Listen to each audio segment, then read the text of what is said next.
Psychosis can happen to people in all walks of life. But here in the Portland area, psychotic episodes are most visible on the streets. I saw two people doing that very thing yesterday. There are people who work each and every day to reach out to those who are suffering, including those that have suffered themselves. David Molko spoke with a mom who turned her life around with recovery and hope. Now she's helping those on the streets, one person at a time. You need some help up? No. Okay. Okay. You might say her middle name is Compassion. I'll see if I can get you a coat today, okay? A new coat, because your coat is ripping. Because day in, day out, while folks wait for meals outside Old Town's Blanchet House, come on up. Jenn Coon provides both support and solutions. I got an email back that you're supposed to go there and check in. You didn't do that? You're silly. They have a bed waiting for you. I love that I'm able to offer hope. You know, on the streets, really all you have is your word. If I say I'm going to get you a coat or get you a voucher or be here at 5 o'clock or I'm here and I'm good on my word. Okay? And when it comes to the people suffering on Portland streets, I'm Jenn.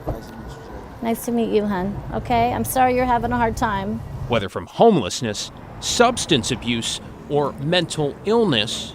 She's engaged to Garth Brooks. Jenn, as she's known, says she's able to connect. I almost wore my AC/DC sweatshirt today. I know, right? Because her life experience gives her credibility.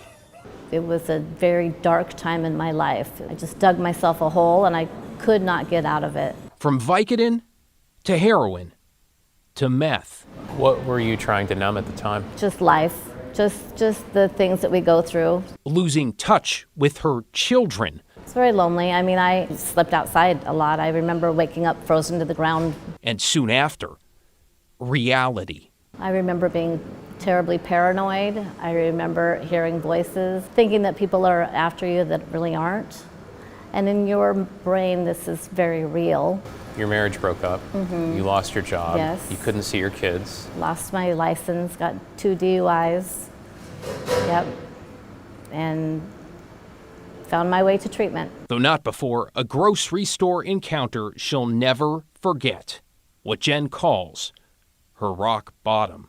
I was filthy dirty and had abscesses on my arms and my hair was filthy dirty and I was probably stealing something to eat.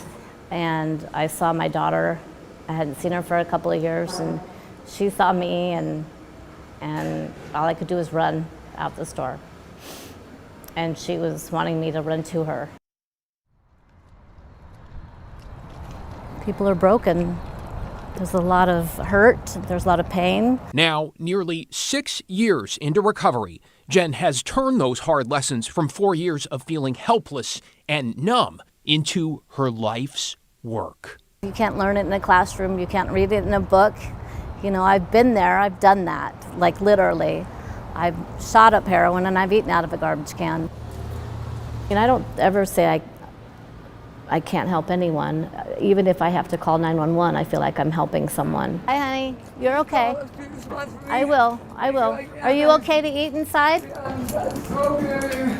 They won't leave me alone. Okay. This is for Portland Street Response.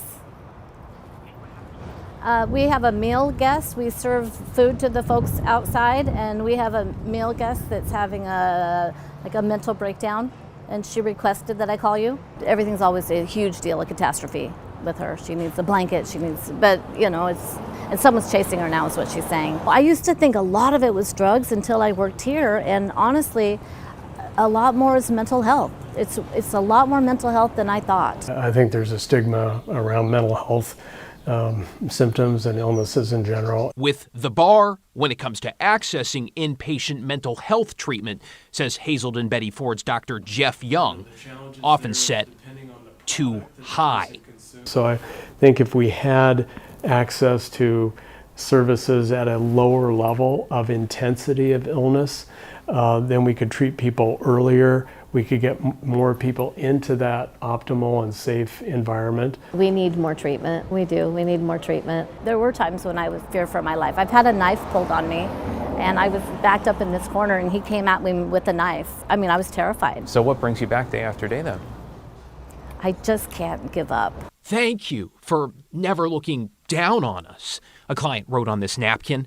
I mean, I know you're short, but your love is gigantic.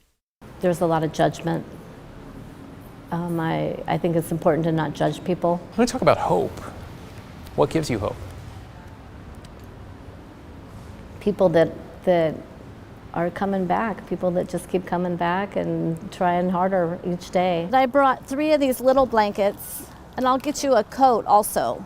Because giving up on them, I can call and see if Bybee has room for you. whatever their circumstance and their story, There's a lot more good than there is bad. would mean giving up on herself. I have a job I'm proud of.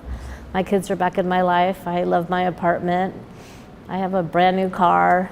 So I am a living example of what life can be like after those dark days. A living example, she says, who will only work as hard as the folks she's helping, which, yes, means friendly, but often firm. For example, she pressed charges against the man who threatened her with a knife. He did go to jail, Jenn says, and then got the treatment he needed. And while she says seeing people succeed, however small those victories are, is rewarding in and of itself, that is not why she does this work. She does it because the reaching out, the problem solving, the compassion, again, without judgment, is a reminder. One that keeps her sober and, in her words, that feels good. Pat. David, I love that story. Love Jenn, and I think that people who think the world's going to hell in a handbasket need to remember people like Jenn are out there. Thanks for bringing her to us. You bet.